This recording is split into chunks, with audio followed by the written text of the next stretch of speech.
Bueno, buenas tardes a todos. Hoy vamos a ver en la sección quinta, vamos a recordar que en las secciones anteriores Marx nos ha hablado de la producción de plusvalor absoluto, en la sección tercera, donde la producción de plusvalor absoluto se relacionaba fundamentalmente con la prolongación de la jornada de trabajo. En la sección cuarta nos habla de la producción de plusvalor relativo, la cual se relaciona fundamentalmente con el desarrollo de la revolución industrial, las nuevas formas de organización del proceso de trabajo, la cooperación, la maquinaria y la gran industria. Y en esta sección analiza, en esa trilogía que suele ser bastante común en Marx, tomo primero el Capital, analiza el proceso de producción, tomo 2, el proceso de circulación, y en el tomo 3, la suma del proceso de producción y circulación, que le llama proceso general de la producción capitalista. Pues aquí lo mismo. No coincide con la tríada hegeliana o fichteana famosa de la tesis, antítesis y síntesis, pero de la misma forma en esta sección quinta analiza primero de nuevo el plusvalor absoluto, después el plusvalor relativo y los movimientos de ambos en el tercer capítulo que vamos a analizar. Capítulo 14, plusvalor absoluto y relativo. Capítulo 15, cambios en las magnitudes en el precio de la fuerza del trabajo y en el plusvalor. Y capítulo 16, diversas fórmulas para la tasa del plusvalor. Bien, en el capítulo primero de esta sección quinta, capítulo 14, nos recuerda un par de cosas interesantes que quizá en la sección tercera no estaba tan claramente expresada. En primer lugar, que hay una relación histórica en la aparición de la plusvalía o del excedente, porque solo se llama plusvalía en puridad cuando el modo de producción capitalista ya está desarrollado, pero la producción o la dedicación del trabajo a producir bienes para otros, no para la subsistencia, no para la reproducción de la propia persona que trabaja. Existen distintos modos de producción en la forma de plusvalía absoluta, en la forma de excedente absoluto. La gente se le trabaja más tiempo del que necesita para reproducir su fuerza de trabajo, genera un excedente. Y ese excedente se lo apropia otro. El mundo del excedente absoluto, de la plusvalía o el plusvalor absoluto, es el mundo del trabajo individual, del producto individual y del proceso laboral simple. Pero en la evolución histórica, el trabajo individual se va conformando progresivamente como trabajo combinado, el obrero social que hemos analizado en los capítulos anteriores. El producto individual se va convirtiendo en un producto social y el proceso laboral simple se transforma en un proceso complejo que a Marx le resulta útil para señalar que cambia la noción de lo que es trabajo productivo. En el proceso laboral simple, basado en el trabajo individual y el producto individual, es productivo el trabajo que produce. Produce bienes, produce servicios.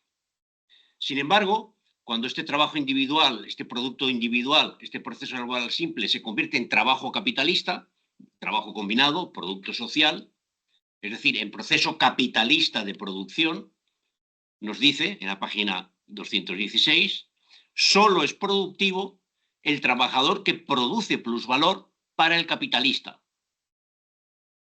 o que sirve para la autovalorización del capital.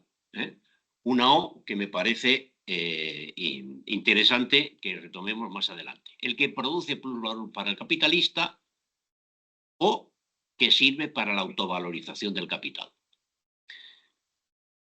En la nota a pie de página nos dice que para trabajar productivamente basta con ser órgano del obrero global. El trabajo productivo ya no es un trabajo individual, separado, individualizado, sino que es un proceso social de producción.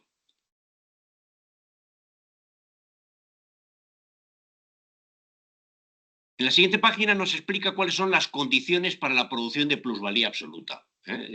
En mitad del párrafo habla de 4 condiciones, que son las siguientes: que las condiciones de trabajo propias de cosas se transformen en capital y los trabajadores en obreros asalariados, que los productos sean producidos en cuanto mercancías, esto es, producidos para la venta.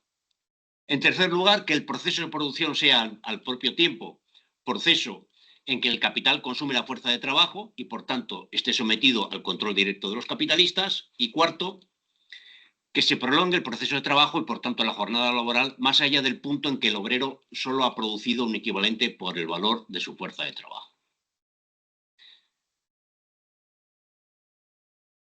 Estas condiciones, supuestas estas condiciones de la producción de mercancías, la producción de plusvalor absoluto, dice, consiste simplemente en la prolongación de la jornada laboral, más allá de los límites del tiempo de trabajo necesario para la subsistencia del propio obrero. Y por otro, en la apropiación del plustrabajo por el capitalista. Como vemos, hasta aquí no hay una diferencia entre la producción de un excedente y la producción de una... Es plusvalía porque se da bajo las condiciones generales de la producción de mercancías.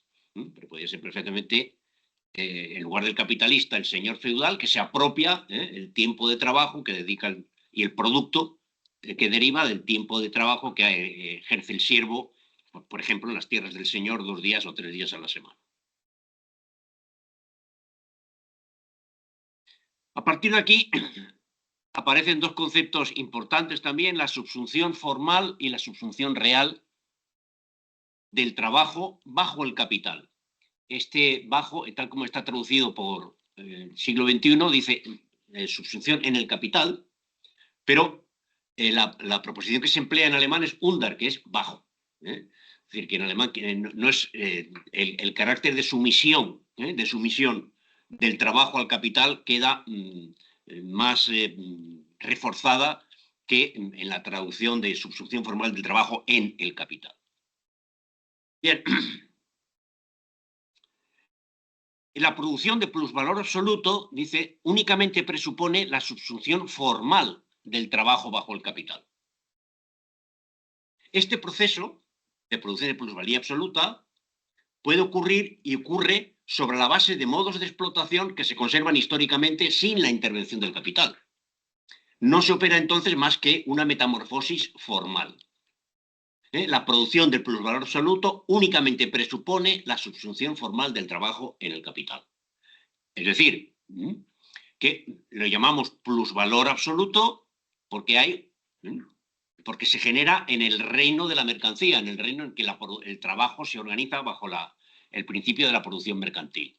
Pero ese plusvalor absoluto no es esencialmente, no formal, sino esencialmente diferente del excedente que se genera bajo otros modos de producción. Otra cosa, en la siguiente página, 618, es cuando, en lugar de la subsunción formal, hablamos de la subsunción real del trabajo bajo el capital. La producción de plusvalor relativo, nos dice Marx, presupone la producción del plusvalor absoluto. Es decir, el plusvalor absoluto es históricamente precedente a la producción de plusvalor relativo. Y por ende también la forma general adecuada de la producción capitalista.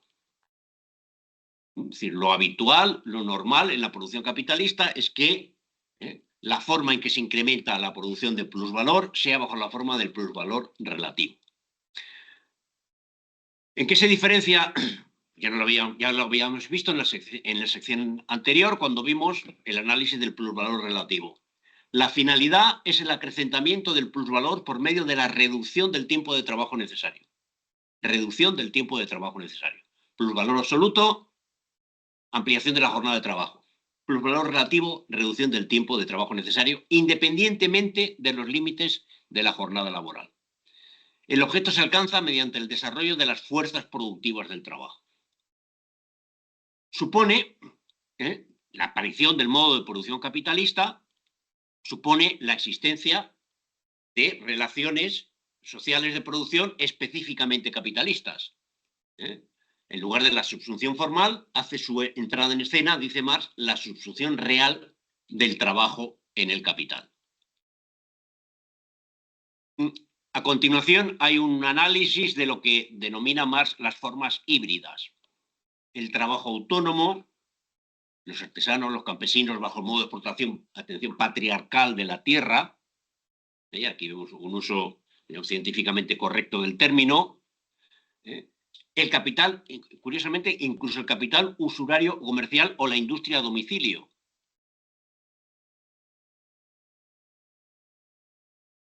Estas formas híbridas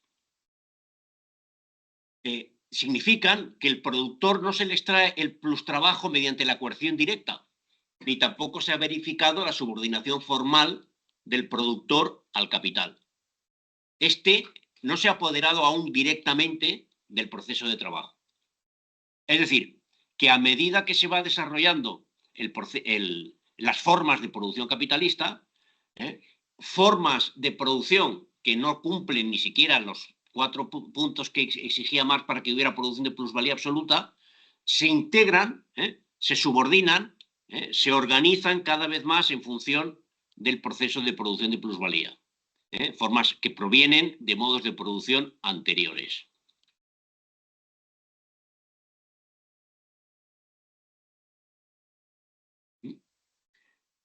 Nos dice a continuación Marx que no existe capital sin capitalismo. Por eso dice que el capital usurario o capital comercial no son, en sentido estricto, más que formas híbridas, subsumidas formalmente bajo el capital, pero no forman parte de la subsunción real. Porque lo fundamental para que haya capitalismo es que, en primer lugar, la fuerza de trabajo se exprese como mercancía, como trabajo asalariado. Y, en segundo lugar, que el producto que elabora el trabajo asalariado se lo apropie el propietario del capital. El control directo del capitalista sobre artesanos convertidos en obreros asalariados es el paso, la vía de entrada de la subsunción formal a la subsunción real, de la plusvalía absoluta a la plusvalía relativa.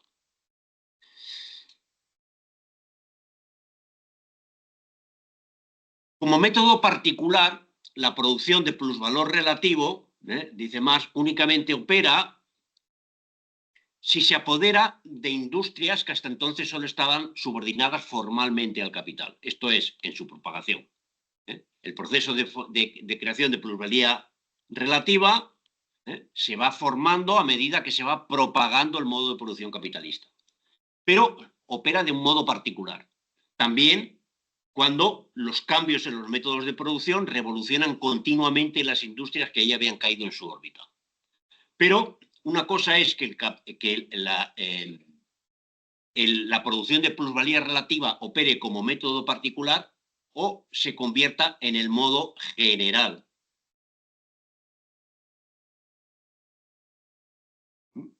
No bien, dice Marx, se ha apoderado totalmente de un ramo de producción, y más aún cuando se adueña de todos los ramos de producción decisivos, el modo de producción específicamente capitalista deja de ser un simple medio para la producción de plusvalor relativo. El plusvalor relativo ya no es la forma particular que se desarrolla en una industria concreta, en una rama concreta, sino que se convierte en la forma general socialmente dominante del proceso de producción. Está claro que Marx aquí está mostrando la evolución histórica del proceso de producción descendente a producción de plusvalía absoluta, de la aparición de la plusvalía relativa de forma específica y la transformación de la plusvalía relativa como forma general de la producción cuando el capitalismo ya es la forma dominante del proceso de producción. Bien.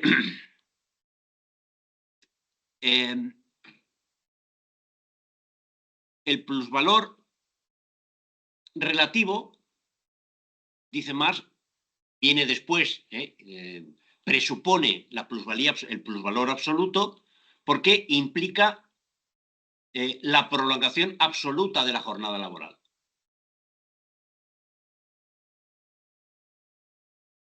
El plusvalor absoluto condiciona el desarrollo de la productividad laboral, reducción relativa del tiempo de trabajo necesario. Estas características hacen que formalmente pueda parecer que no hay una distinción clara entre producción de plusvalor absoluto y plusvalor relativo. Dice, pero bajo el modo de producción capitalista sí que se manifiesta esa falta de distinción, sí que se manifiesta en toda su intensidad. La diferencia se manifiesta en los procedimientos para el acrecentamiento de la tasa de plusvalía. Nos introduce el concepto de tasa de plusvalor.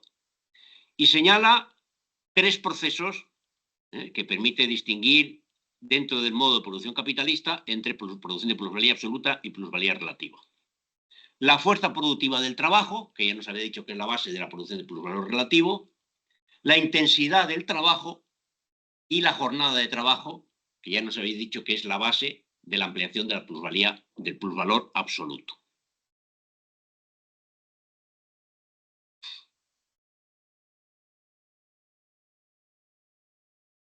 Entonces,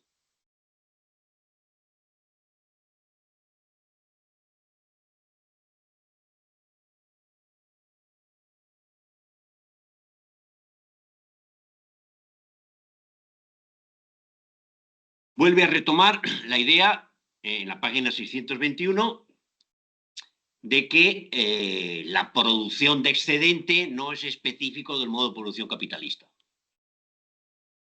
sino que proviene a lo largo de la historia de la humanidad desde mucho tiempo atrás. Nos dice en la página 621, solo después de que los hombres se han levantado a fuerza de trabajo de su primitivo estado animal, solo cuando su trabajo pues se ha socializado hasta cierto punto, porque la socialización absoluta sigue el modo de producción capitalista, aparecen las circunstancias bajo las cuales el plustrabajo del uno se convierte en condición de la existencia del otro. Entonces y solo entonces se producen condiciones bajo las cuales el plustrabajo del uno puede convertirse en fuente de vida para el otro. Y añade, y ello nunca ocurre sin la ayuda de la fuerza que somete el uno al otro. Es decir, que la historia del crecimiento de la productividad del trabajo, la historia de la posibilidad de generación de un excedente sobre las necesidades de la propia reproducción de la persona o del colectivo, la comunidad primitiva, quien fuera que trabaja, la generación de un excedente suficiente para reproducir a una parte de la población que no tiene la obligación de producir sus propios medios de subsistencia, se realiza siempre bajo condiciones de fuerza y de sometimiento. Hace un análisis, que no voy a detenerme mucho, pues si queremos entrar luego en el debate, sobre las necesidades naturales, aunque sí voy a señalar el siguiente párrafo. Cuanto menor sea el número de las necesidades naturales que imperiosamente se deba satisfacer y mayor la fertilidad del suelo y la benignidad del clima, tanto menor será el tiempo de trabajo necesario para la conservación y reproducción del producto. Tanto mayor, pues, podrá ser el excedente de su trabajo para otros, por encima de su trabajo para sí mismo. Así como el trabajador individual puede suministrar tanto más plus trabajo cuanto menor sea su tiempo de trabajo necesario, recordemos que aquí está hablando antes de del desarrollo de las relaciones sociales de producción capitalistas. Así también, cuanto menor sea la parte de la población trabajadora requerida para la producción de los medios de subsistencia necesarios, tanto mayor será la parte disponible para otro tipo de trabajo. Y en la página 600, analiza la necesidad de controlar socialmente las fuerzas naturales, la economización de trabajo, etc. En la 624 continúa esta reflexión sobre el metabolismo con las condiciones naturales, con la naturaleza del proceso de trabajo, señalando lo siguiente. La diversidad de las condiciones naturales del trabajo surte el efecto de que en países diferentes la misma cantidad de trabajo satisfaga diferentes masas de necesidades. por tanto, de que bajo condiciones en los demás análogas, el tiempo de trabajo necesario sea diferente. Estas condiciones solo operan como barrera natural sobre el plustrabajo, esto es, determinando el punto donde puede comenzar el trabajo para otro. La idea de que el tiempo de trabajo necesario es diferente en función de las diferentes condiciones naturales en las que se realiza el proceso de trabajo, pues nos introduce en, ya lo vuelve a retomar más adelante, lo voy a señalar, en la idea de las relaciones internacionales. Son unas frases importantes para, por ejemplo, los debates sobre la transferencia internacional de valor, etc. Para ver la siguiente página. Bien. En el siguiente capítulo, bueno, termina el capítulo con una nota muy extensa, que como vemos ocupa 3 páginas, pero está claro que es el último texto que leyó justo antes de mandar la publicación, la segunda edición, porque es una nota sobre John Stuart Mill, donde demuestra que John Stuart Mill pues, es un vulgarizador que deforma incluso el análisis de Ricardo, que ya de por sí tiene ciertos límites, pero es un texto publicado en el año 68, o sea que más bien es una especie de crítica del libro que ha metido aquí como una nota a pie de página que ocupa un enorme espacio sin que tenga, pues en mi opinión, la relevancia que le corresponde a tanto espacio en relación con lo que analiza en el capítulo. Y a continuación entramos en el capítulo sobre el cambio de magnitudes. Bueno, lo que dice fundamentalmente es que, ya nos había dicho que al analizar la tasa de plusvalor es como se entiende mejor y el proceso de formación y el movimiento que surge la tasa de plusvalor bajo el modo de producción capitalista es cuando se entiende mejor las diferencias entre plusvalor absoluto y plusvalor relativo. Bueno, dice que la tasa de plusvalor está condicionada por 3 factores. En la jornada de trabajo, la duración de la jornada de trabajo, que como sabemos tiene un impacto, una vinculación directa con el plusvalor absoluto, la intensidad del trabajo, tema que nos ha llevado en el seminario algún tiempo de debate, y la fuerza productiva del trabajo, que ha dicho previamente que es la base del plusvalor relativo. Para hacer el análisis que hacen en el capítulo 15, más parte de un supuesto bastante normal, pero que muchas veces se pierde de vista en algunos análisis. Y es que el supuesto de todo el capítulo es que las mercancías se venden a su valor. Ya sabemos, pues lo ha dicho anteriormente y lo dice más adelante, que las mercancías se pueden vender a un precio que puede estar por encima del valor, por debajo del valor o su valor. Depende de la oferta, de la demanda y de otros factores. Y lo mismo ocurre con la fuerza de trabajo, la mercancía fuerza de trabajo. También se puede vender por encima de su valor, por debajo de su valor, pero también el supuesto del que parte es que la fuerza de trabajo se paga a su valor, se puede pagar por encima de su valor, pero nunca desciende por debajo de su valor. Cosa que sabemos que es bastante habitual en el funcionamiento del capitalismo. Pero para explicar el modelo de análisis, parte del supuesto de que todas las mercancías se venden a su valor y la mercancía o fuerza de trabajo se vende a su valor o por encima, nunca por debajo. Bueno, nos aporta en la página 630 una definición de intensidad. Dice, bueno, dados estos 2 supuestos, vemos que la magnitud relativa del plusvalor y el precio de la fuerza de trabajo, es decir, la relación entre plusvalía y capital variable, están condicionadas por 3 circunstancias. La duración de la jornada laboral o la magnitud del trabajo en cuanto a su extensión, la intensidad normal del trabajo o su magnitud en cuanto a la intensidad. ¿Y qué entiende por intensidad? Determinada cantidad de trabajo se gasta en un tiempo determinado.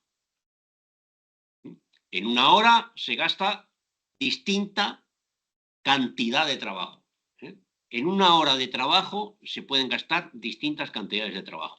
Si se gastan más, el trabajo es más intensivo en esa hora. Y, en tercer lugar, de la fuerza productiva del trabajo, con la regla a la cual, y según el grado de desarrollo alcanzado por las condiciones de producción, la misma cantidad de trabajo en el mismo tiempo genera una cantidad mayor o menor de producto. Y lo que va a hacer en el análisis es, bueno, ver qué ocurre si de estas tres variables, dos se mantienen constante y una se mueve. En primer lugar, qué ocurre si la fuerza productiva del trabajo se mueve, es variable, mientras que la jornada y la intensidad se mantienen constantes. En segundo lugar, ¿qué ocurre si la jornada y la fuerza productiva del trabajo se mantienen constantes? ¿Qué pasa si varía la intensidad del trabajo? En tercer lugar, sin movimiento en la intensidad ni en la fuerza productiva del trabajo, ¿qué ocurre si se mueve la jornada de trabajo, si cambia la jornada de trabajo? Y en un cuarto momento analiza, aquí no es un trío sino un cuarteto, pues ¿qué ocurre si todo se mueve al mismo tiempo? Partiendo siempre de los supuestos antecedentes. Bien, ¿qué ocurre si la fuerza productiva del trabajo se mueve? Bueno, primero nos dice que hay tres leyes que hay que tener en cuenta a la hora de analizar las consecuencias. En primer lugar, que la jornada de trabajo de magnitud dada se representa siempre en el mismo producto de valor, por más que varíe la fuerza productiva del trabajo. La jornada de trabajo, una jornada de trabajo de 10 horas, se manifiesta siempre en el producto normal de valor de una jornada de 10 horas, independientemente de lo que aumente la productividad del trabajo, que es, en última instancia, como llamamos hoy, a la fuerza productiva del trabajo. En segundo lugar, la segunda ley nos dice que el valor de la fuerza de trabajo y el plusvalor varían en sentido opuesto. Si se produce un incremento de la fuerza productiva del trabajo, el capital variable, el valor de la fuerza de trabajo, va a disminuir y, en consecuencia, el plusvalor va a aumentar. Y dice, el valor de la fuerza de trabajo no puede caer sin que aumente la fuerza productiva del trabajo. Y tercera ley,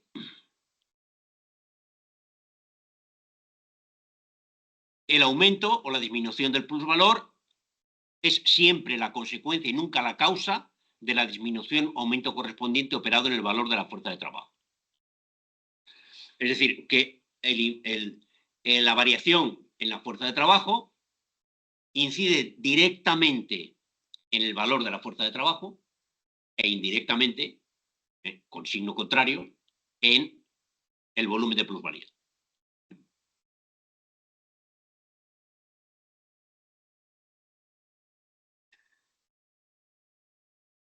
De este primer movimiento, que ya digo, llamamos hoy el aumento de la productividad del trabajo, destaco el siguiente párrafo. El valor de la fuerza de trabajo está determinado por el valor de una cantidad determinada de medios de subsistencia. Lo que varía con la fuerza productiva del trabajo es el valor de esos medios de subsistencia, no su masa. Insiste que la condición, la dice en otro momento, para que el aumento de la fuerza productiva del trabajo reduzca el valor de la fuerza de trabajo, es que ese aumento de la productividad se dé en aquellos sectores que producen los bienes que consume el trabajador. Si se produce un aumento de la fuerza productiva del trabajo en la producción de bienes de lujo, eso no afecta al valor de la fuerza de trabajo. Dice, pero lo que hace el aumento de la productividad es reducir el valor, no incrementar la masa de lo que puede consumir de los medios de subsistencia.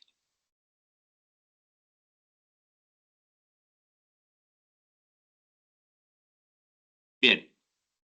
En el segundo movimiento es el de que le dedica un espacio relativamente breve en comparación con los otros dos, pues es lo que ocurre cuando, manteniéndose la jornada de trabajo y manteniéndose la fuerza productiva del trabajo constantes, la intensidad del trabajo se mueve. La intensidad, dice, la intensidad del trabajo, vuelve a dar una definición, la jornada laboral más intensa toma cuerpo en más productos que la jornada menos intensa del mismo número de horas. La intensidad creciente del trabajo supone un gasto aumentado de trabajo en el mismo espacio de tiempo. La jornada laboral más intensa toma cuerpo más producto que la jornada menos intensa del mismo número de horas. Su producto de valor varía al desviarse respecto al grado normal social su intensidad. La misma jornada laboral, por lo tanto, no se representa como antes en un producto de valor constante, sino en un producto de valor variable. La intensidad significa que, en un caso concreto, hay una desviación respecto al grado normal de intensidad. Si ese trabajo más intenso se generalizara, sería la nueva norma. Sería la nueva norma.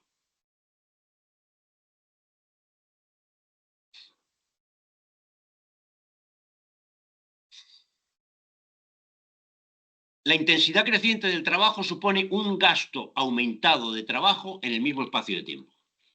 Ya lo ha dado, repite la misma definición que ha dado antes.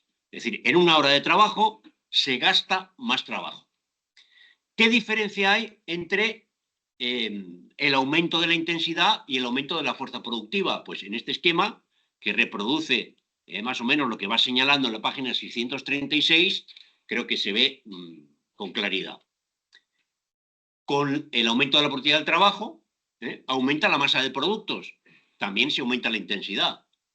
Pero el valor del producto singular, con el aumento de la intensidad, se mantiene inalterado.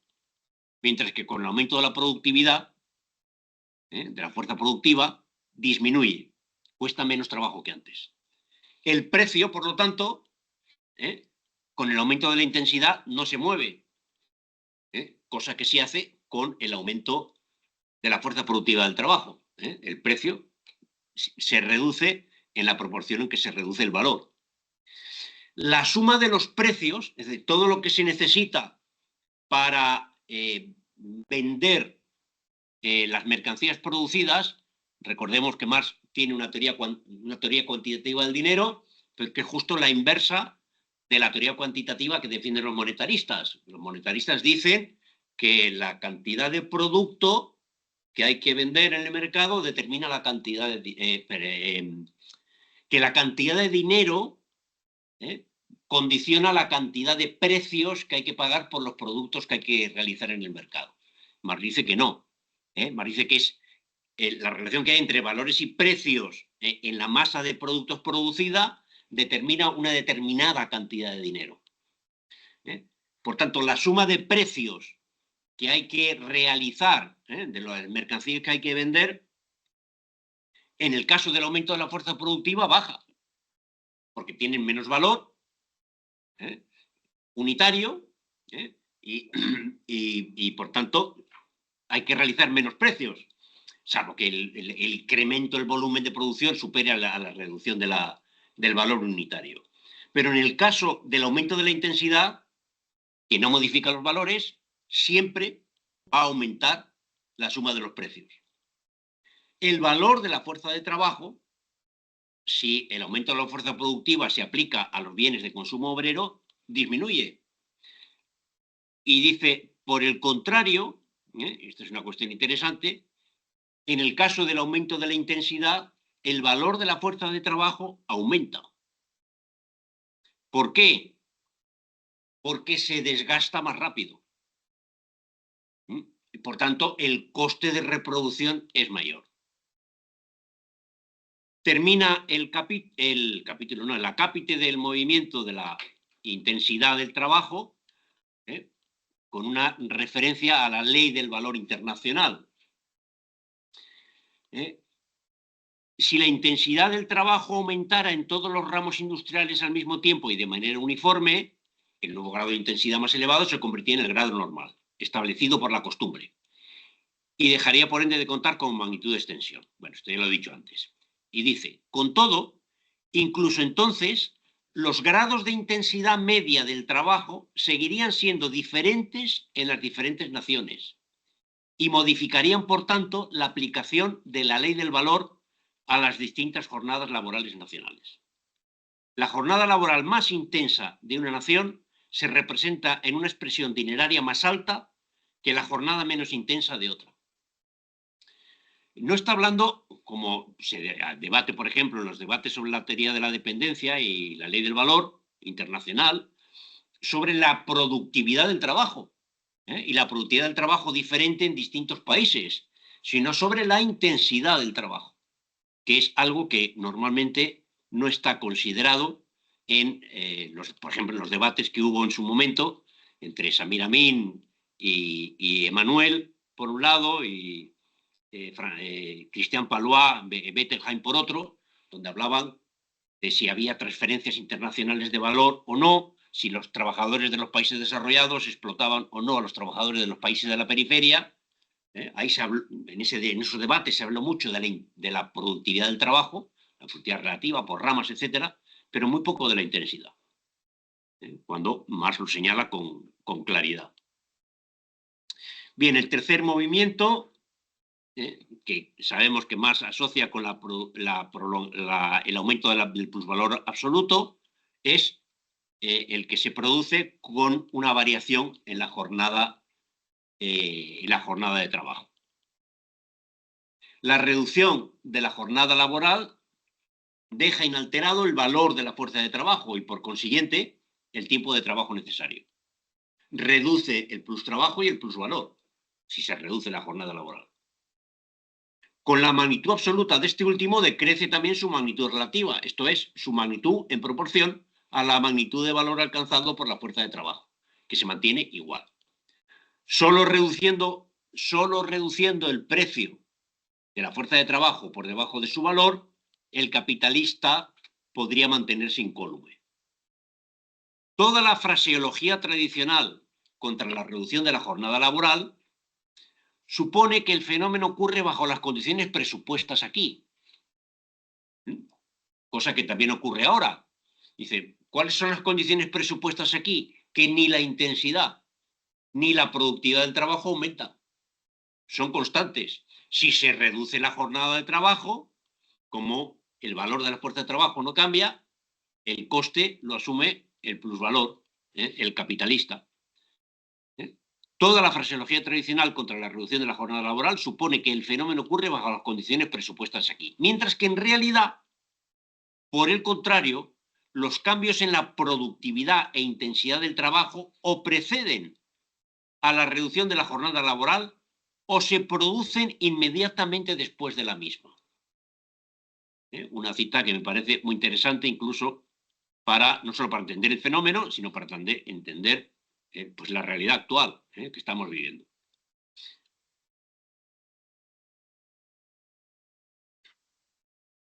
Bien, si se prolonga la jornada laboral, pues obviamente, dado que el valor de la fuerza de trabajo se mantiene incólume, lo que se produce es un aumento de la plusvalía, dice Marx. Pero, ojo, al prolongarse la jornada laboral,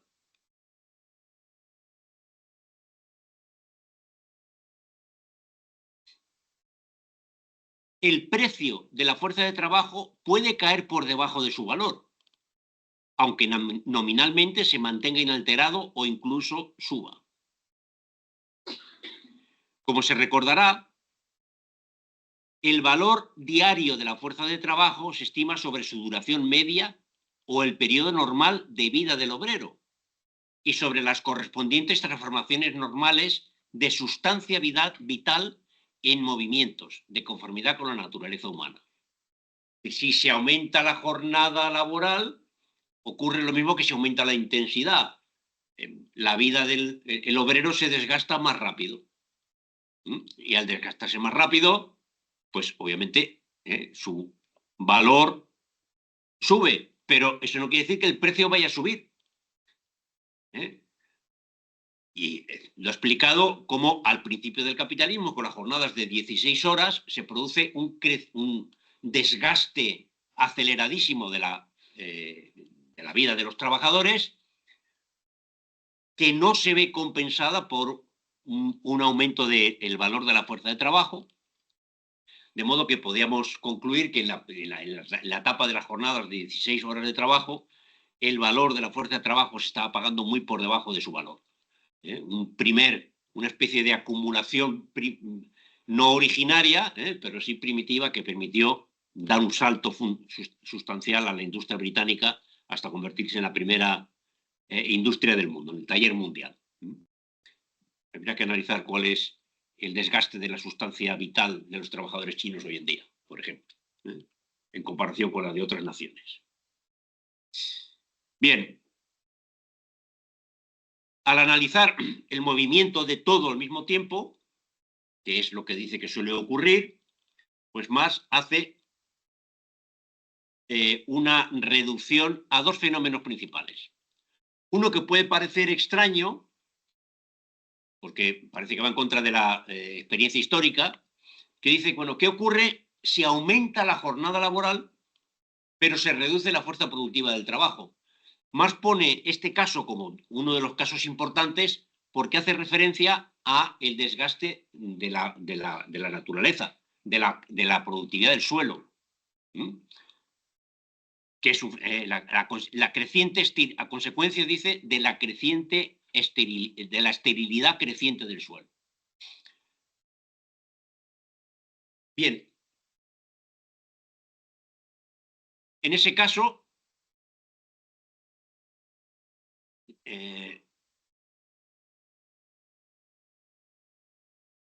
las magnitudes proporcionales del plusvalor y del valor de la fuerza de trabajo, del plustrabajo y del trabajo necesario, se mantendrán inalteradas, pero la magnitud absoluta del plusvalor aumentará.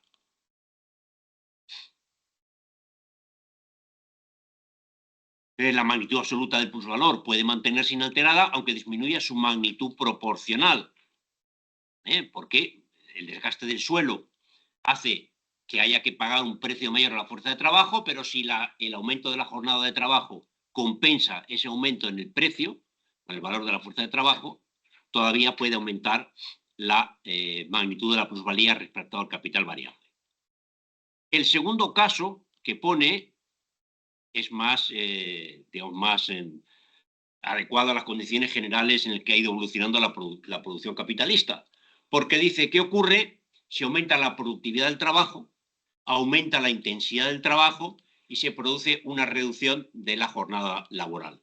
Cosa que estaba ocurriendo en el siglo XIX de forma acelerada las tres, aumenta rápidamente la fuerza productiva del trabajo, aumenta rápidamente la intensidad del trabajo, en la sección anterior nos ha puesto bastantes ejemplos, y la jornada de trabajo se ha reducido de 16 a 10 horas, de 10 horas a 8 horas.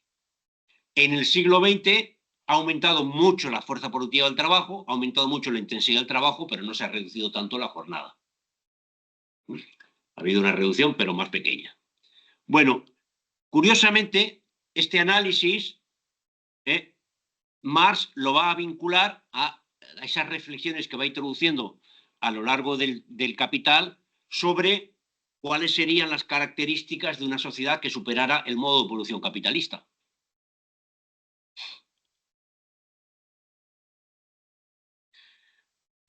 Y bueno, como consecuencia de esta tendencia, de esta evolución, la supresión de la forma capitalista de producción permite restringir la jornada laboral al trabajo necesario.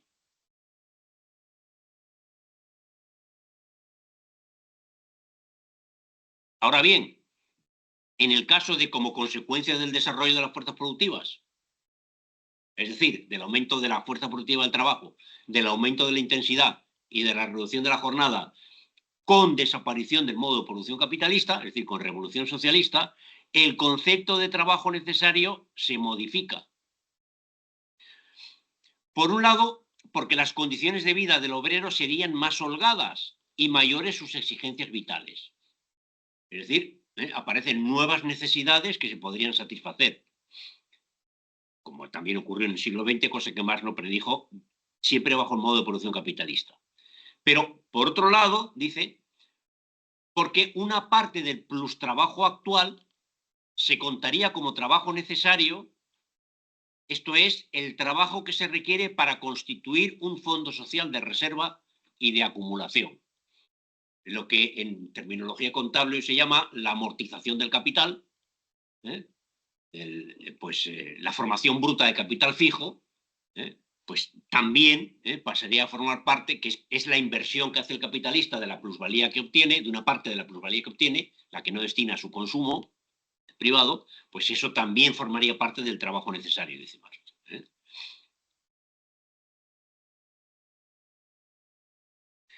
Cuanto más se acrecienta la fuerza productiva del trabajo, tanto más puede reducirse la jornada laboral. Y cuanto más se la reduce, tanto más puede aumentar la intensidad del trabajo.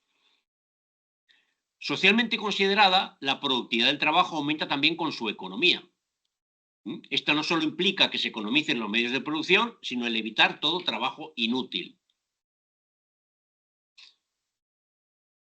Mientras que el modo capitalista de producción impone la economización dentro de cada empresa individual, su anárquico sistema de competencia general genera el despilfarro más desenfrenado de los medios de producción sociales y de las fuerzas de trabajo de la sociedad, creando además un sinnúmero de funciones actualmente indispensables, pero en sí y para sí superfluas.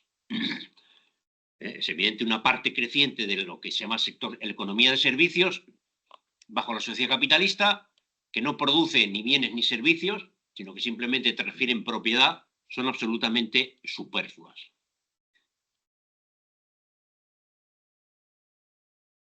Una vez dada la intensidad y la fuerza productiva del trabajo, la parte necesaria de la jornada social de trabajo para la producción material será tanto más corta y tanto más larga la parte de tiempo conquistada para la libre actividad intelectual y social de los individuos. Se ve que aquí vuelve a intuir lo que podría ocurrir si se supera la apropiación capitalista del tiempo de trabajo no pagado de la plusvalía. Cuanto más uniformemente se distribuya el trabajo entre todos los miembros aptos de la sociedad, cuanto menos una capa social esté en condiciones de quitarse de encima la necesidad natural del trabajo y de echarla sobre los hombros de otra capa de la sociedad. El límite absoluto trazado a la reducción de la jornada laboral es, en este sentido, la generalización del trabajo. En una sociedad de trabajadores, en una sociedad de productores, donde todos trabajen, es cuando la jornada laboral podrá ser más reducida. En la sociedad capitalista se produce tiempo libre para una clase mediante la transformación de todo el tiempo vital de las masas en tiempo de trabajo.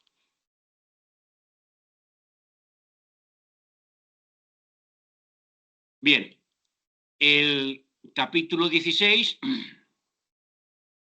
mediante tres fórmulas, pues hace una reflexión sobre la incapacidad de la economía burguesa para entender esa relación fundamental que es la tasa de plusvalía.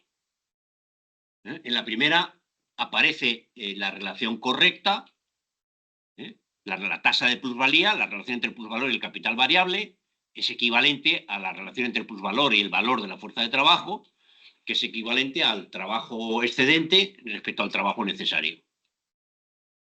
Pero la dificultad, que ya, por ejemplo, en varias notas ha dicho que tiene David Ricardo, lo vuelvo a decir aquí, dificultad que tienen incluso los economistas más avanzados para entender la noción de plusvalía, parece muy complicado y todavía hoy hay muchos, incluso que dicen, seguidores de Marx, que dicen, bueno, que esa es la plusvalía, realmente lo podemos llamar excedente, en fin, toda esa historia, pues la relación que ellos hacen es una confusión absoluta, que es la ecuación 2. Lo que suelen poner los economistas burgueses es la relación no entre el plus trabajo y el trabajo necesario, sino entre el plus trabajo y la jornada laboral total. Que sería el plusvalor respecto al valor del producto, y le pretenden igualar con el plusproducto respecto al producto total. Bueno, aquí Marx no lo señala, pero es evidente que el valor del producto de valor, que los dice de las dos formas, es la suma de la plusvalía y el capital variable. Es decir, la suma de salarios y beneficios. Lo que en la contabilidad actual se llama el valor añadido, el PIB, más los impuestos indirectos netos sobre la... Ese es el valor del producto. Pero el producto total incorpora, más dice aquí que los economistas burgueses se olvidan de ello, los consumos intermedios, el capital constante. Es una crítica permanente de Marx a la economía burguesa, muy presente, por ejemplo, en las teorías sobre la plusvalía. Dice que... ¿Qué? A ver si se puede. No. Sí. Pero no, se corta. ¿No te acuerdas que eran los 3 puntos de abajo? Veo, O sea, que hasta ahora se ha leído bien. Me gusta que tienes mucha cosa y no es que se lea muy bien. La primera diapositiva para todos. Es la que tiene... Esas son las fórmulas que están en el libro, ¿no? Sí. Sí, pero no es por las fórmulas, es porque el resto de cosas... Bueno, yo por lo menos no las estoy. Ah, sí, no. O igual era blau. Sí. Perdón. Ahí está. Sí, ahora sí. Sí. Aunque Marx pone aquí la identidad, no son idénticos. Tampoco para Marx. Dice que esta identidad la hacen los economistas burgueses porque confunden el valor añadido con el producto total. Dice, es una equivocación de Adam Smith y de Ricardo, que no contemplan en la tasa de ganancia el capital constante, el gasto de materias primas y la inversión en capital, que sería esto, sería la tasa de ganancia. Pero que como el producto total, los economistas burgueses no lo contemplan, solo ponen plusvalor partido por valor añadido bruto o plusvalor dividido por trabajo necesario más trabajo excedente, valor del producto. Al poner el plusvalor y el valor de la fuerza de trabajo como fracciones del producto de valor, un modo de exposición que por lo demás brota del propio modo capitalista de producción y cuyo significado habremos de investigar más adelante, se oculta el carácter específico de la relación capitalista, a saber, el intercambio entre el capital variable y la fuerza de trabajo viva, y la exclusión consiguiente del obrero respecto del producto. En lugar de esto surge la falsa apariencia de una relación asociativa en la que el obrero y el capitalista se reparten el producto conforme a la proporción de los diversos factores constitutivos del mismo. Si el valor del producto es la suma de los beneficios y los salarios, y el plus trabajo o plus valor son los beneficios, y el trabajo necesario o capital variable pues es la parte que le corresponde al obrero, la generación del valor añadido es una tarea cooperativa, y luego la distribución corresponde a cada uno lo que le toca. Mientras que si lo analizamos en términos de la teoría del valor-trabajo, en su expresión más desarrollada, como hace Marx en la ecuación 1, la contradicción entre numerador y denominador expresa la oposición entre trabajo necesario y trabajo excedente o plus trabajo. La fórmula, el equívoco a que podría inducir la fórmula trabajo impago, trabajo pago, bueno, esta misma fórmula 1 se puede expresar como plusvalor dividido por valor de la fuerza de trabajo, que lo tenemos aquí, como plus trabajo dividido por trabajo necesario, que lo tenemos aquí, o como trabajo impago dividido por trabajo pago. Dice, esta cuarta forma de expresar correctamente la relación, es decir, poner que el plusvalor o el trabajo excedente es trabajo no pagado, y el capital variable o valor de la fuerza de trabajo o trabajo necesario es trabajo pagado, dice Marx, es correcto, pero puede inducir a confusión. ¿Por qué? ¿Quién se ha confundido en esta historia? Pues el amigo Proudhon. Todo el capítulo está hecho porque quiere meterle otra puya a Proudhon. El equívoco podría inducir la fórmula trabajo-impago, trabajo-pago, como si el capitalista pagara el trabajo y no la fuerza de trabajo, desaparece si se tiene en cuenta el análisis que hiciéramos anteriormente. Es decir, si consideramos las dos fórmulas anteriores, se entiende la tercera. Pero si no se tiene en cuenta esto, si no se tiene en cuenta estas dos, la fórmula trabajo-impago respecto a trabajo-pago, parece que lo que está pagando el capitalista es el trabajo y no la fuerza de trabajo. El capital, por tanto, no es solo la posibilidad de disponer de trabajo, como dice Adam Smith, es en esencia la posibilidad de disponer de trabajo impago.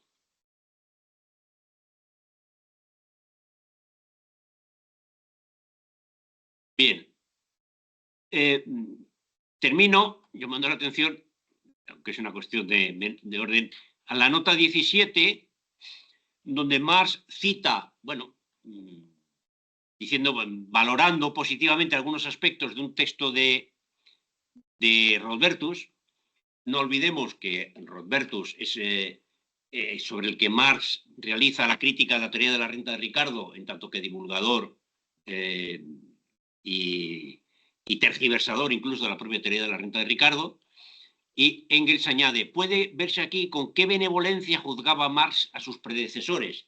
Bueno, eso de que Marx juzgaba con benevolencia a sus predecesores es una concesión literaria de Engels, porque no hay más que ver cómo ha tratado a lo largo del capítulo a Nassau Senior, a Juan Bautista Say, a Andrew Ure, a Malthus y a Tutti Quanti, que los ha puesto a bajar de un burro. Aquí ciertamente es la única vez que dice algo positivo de Rodbertus, pero tampoco dice que la obra, dice su falsa teoría acerca de la renta, percibe la esencia de la producción capital, llega a percibirlo. Bueno, bien, puede ser una concesión, pero eso de que Marx juzgaba benevolentemente a sus antecesores, se ve que Marx, Engels lo escribió, en fin, cuando estaba todavía un poco haciendo el duelo de la muerte de Marx. Bueno, pues hasta aquí el resumen de la sección 5 del Capital, antes de entrar a hablar de precios. En la sección sexta empezaremos a hablar del precio de la fuerza de trabajo, el salario. ¿Comentarios? ¿Preguntas concretas de alguna cuestión que no se haya podido entender en la lectura de los capítulos?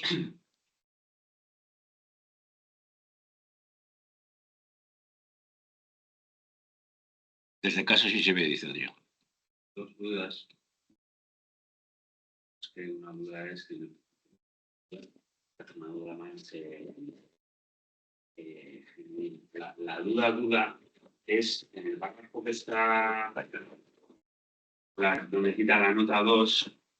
En la nota 2. Sí, el párrafo que cita ese. No en la nota 2, el párrafo donde está colocado la nota 2. O sea que empieza, puede hablarse así de una base natural ¿De qué capítulo es?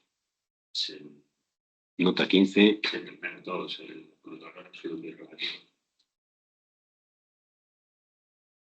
En la nota 2 está... Sí, La 621. 621. O sea, en cualquier caso, pone...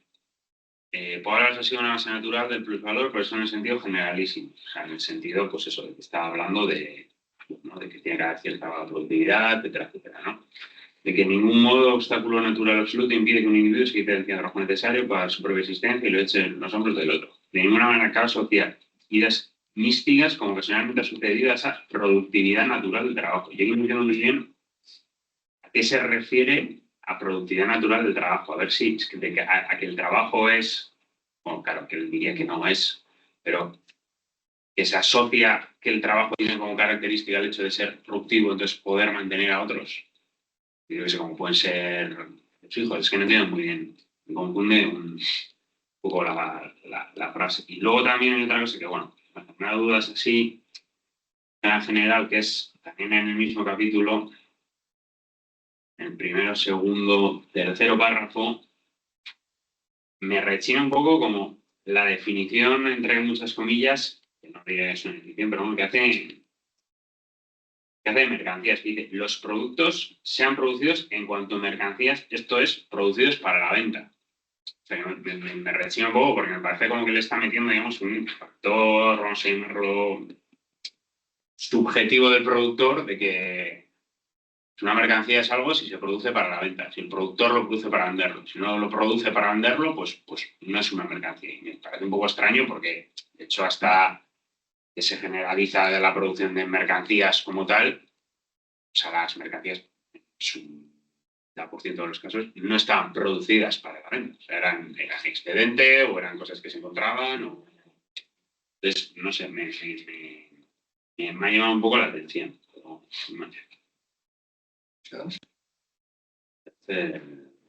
Bueno, este segundo yo creo que es bastante claro.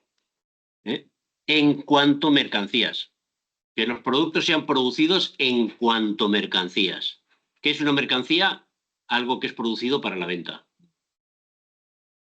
El resto de las condiciones, que las condiciones de trabajo se transformen en capital, que el proceso de producción sea un proceso en el que el capital consume fuerza de trabajo y la somete, y que se prolongue el proceso de trabajo más allá del punto en que el obrero produce lo necesario, pues son las condiciones de la producción capitalista. Entonces, que antes de la producción capitalista había excedente que se vendía, pero no se producía en cuanto a mercancía. No se producía, los productores no decían, voy a producir una mercancía para vender. No, voy a trabajar, voy a producir para vender. No, vendían el excedente sobre el autoconsumo. No se producía en cuanto a mercancía. No era un proceso de producción para la venta. Una parte de lo que se producía se vendía. Mientras que en el capitalismo, los productos son producidos en cuanto a mercancías. Son producidos para la venta. Es la tercera condición de las 4 que pone para que la producción de plusvalor absoluto pues tenga sus condiciones generales, ¿no?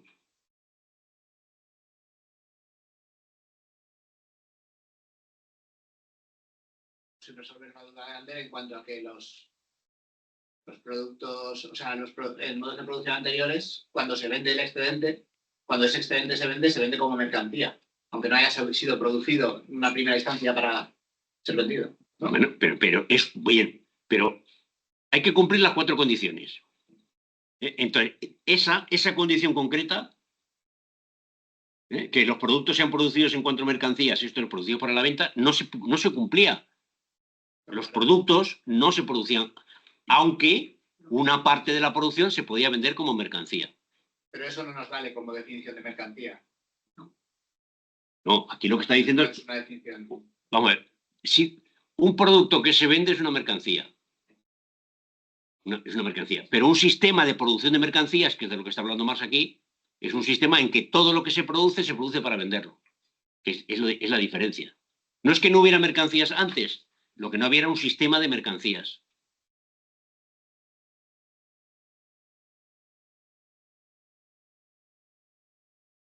Sí, eso está claro, pero sin más, no sé, a mí la frase me rechina un poco cómo está formulada. O sea, quiere decir de que si tú coges esta frase fuera de contexto, solo coges esta frase, la podrías tomar, pues eso, como dice, solo es mercancía, una cosa que por voluntad del productor está destinada a venderse.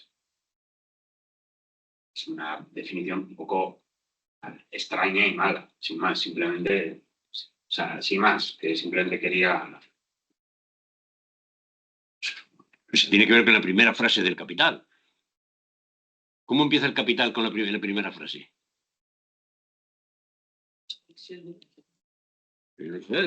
Se presenta como un enorme cúmulo de mercancías. Sí. O sea, sí. Sí, que no estoy diciendo, o sea, a ver, que no estoy diciendo que el excedente de trigo del siervo de la gleba, que luego lo vendiera, estuviera produciendo mercancías. No estoy diciendo eso. Simplemente lo que estoy diciendo es, resulta extraña la frase. Si tú coges la frase, la sacas, que es una cosa que no se puede hacer, pero me parece extraño cómo está formulada, porque me parece que está introduciendo eso como una especie de cuestión subjetiva de que digamos, de que no limita el hecho de que lo que sea una mercancía o que algo que se produzca sea una mercancía sea precisamente porque está inserto en un sistema que produce mercancías, sino que depende de la voluntad del productor. Sin más, o sea que no tienda por... Ojo, sí, bien, cierto, pero es que nos ha dicho antes que antes de la aparición de las condiciones para la producción de plusvalía relativa, históricamente se da ya la producción de la plusvalía absoluta, o de algo que todavía no llamamos plusvalía, sino excedente, tiempo-trabajo excedente. Luego,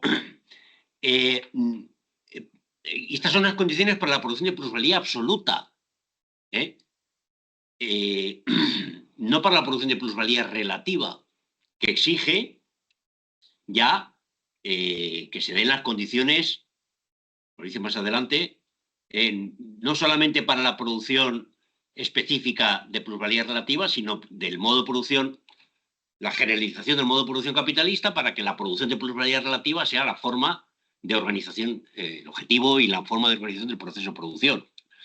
Por lo tanto, para la producción de plusvalía absoluta, basta con que en algunas ramas, donde ya se ha desarrollado la relación mercantil, la relación del trabajo, también se genere el producto como mercancía. En ese caso, el modo de producción capitalista no es dominante, está en transición, pero ya se manifiesta en esas ramas.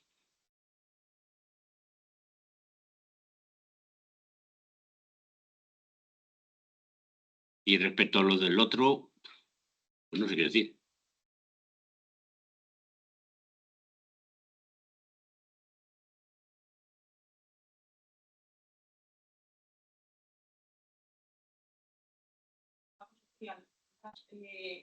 Está, pues eso, no es una cuestión, una propiedad natural del trabajo, es el componente social, que es cada ahí de, pues que es que una parte de, pues trabaja, no como que no trabaja para sí misma solo, sino que también para otro, y que o sea, yo entiendo de esa forma, que hay, o sea, por eso menciono las ideas místicas, pues frente a eso, pues no, esa no es, no proviene de ahí, sino de lo que luego sigue la frase, cómo sigue, ¿no? El trabajo se ha socializado hasta cierto punto.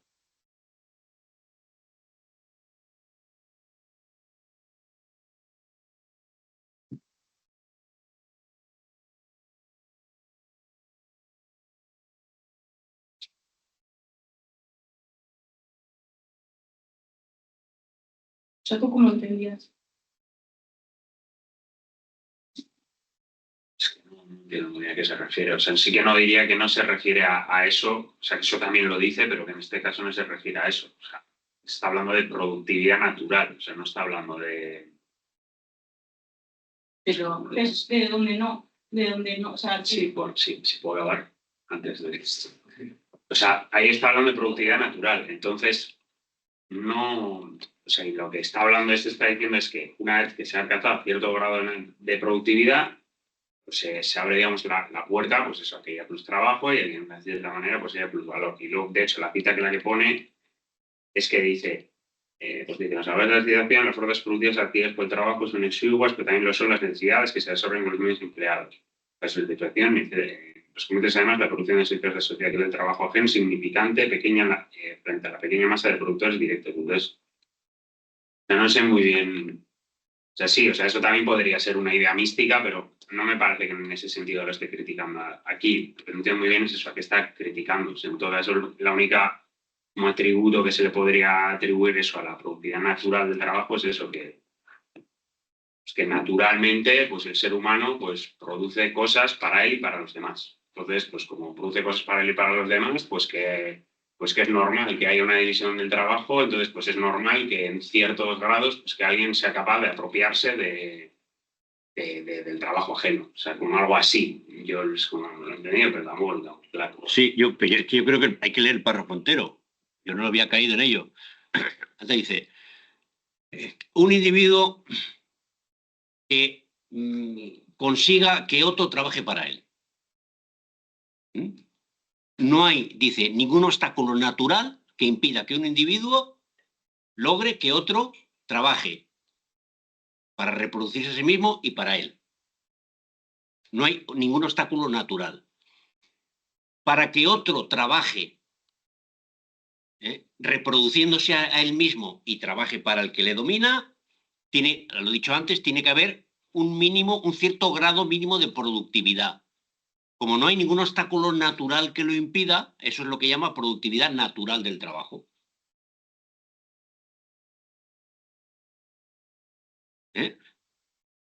A lo que no hay que asociar ideas místicas, como ocasionalmente ha sucedido.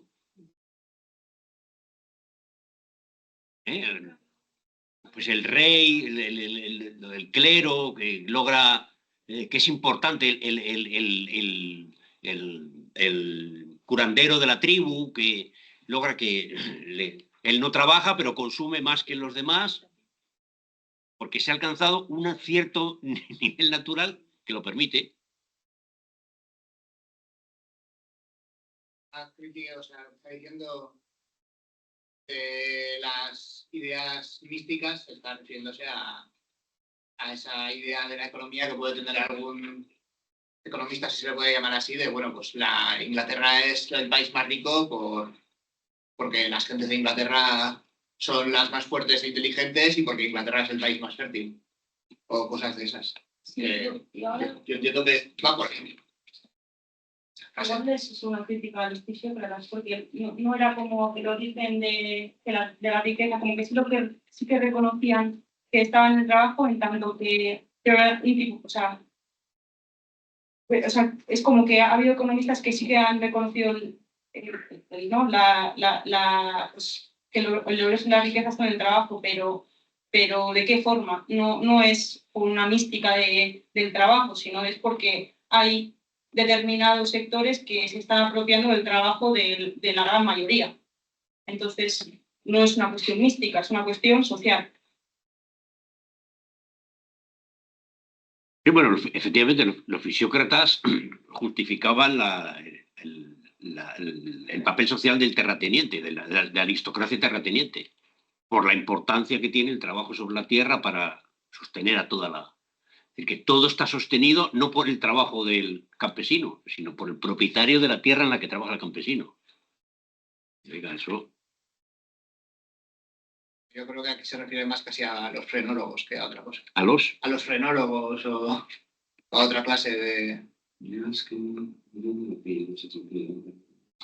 sea, que también podría parecer una crítica legítima, ¿eh? O sea, pues sí, evidentemente, pues también es una mística, ¿no? Es decir, porque tienes el cerebro de 2 centímetros en vez de 3, pues eres el mejor ser humano, que eso ni siquiera hace falta llamarse, eso ya lo critica Hegel bien, creo, pero no sé. Sin más, no sé, tampoco me parece que tenga mucho más. Me parece que el capítulo tiene cosas más interesantes que comentar, pero bueno, y más que me confundo un poco a qué se refiere con... O sea, no sé a qué ideas místicas se refiere explícitamente porque... O sea, la única que se me ocurría era eso, como el hecho de una especie de, pues eso, de justificar el hecho pues, de que haya gente que viva a expensas de otros. Es un atributo del trabajo. Pero yo creo que en el párrafo, en la 621, si lees, está antes, ahí dice, con el progreso de las fuerzas productivas social del trabajo, esa proporción aumenta tanto en términos absolutos como relativos. Y dice, la relación capitalista, por lo demás, brota en un terreno económico que es el producto de un largo proceso de desarrollo. La productividad alcanzada por el trabajo en la que se funda aquella relación no es un don de la naturaleza, sino de la historia. Entonces, cuando está hablando de cuestiones místicas, es eso. Entiendo yo que aquí lo que nos está diciendo es que todo el sistema de producción capitalista es el producto del desarrollo histórico del hombre. Y que todo lo que se diga, pues imagínate, bueno, podría ser, ¿no? Dios quiere que estos desgraciados estén mal y que los otros sean los dueños, no sé, que tengan una vida mejor.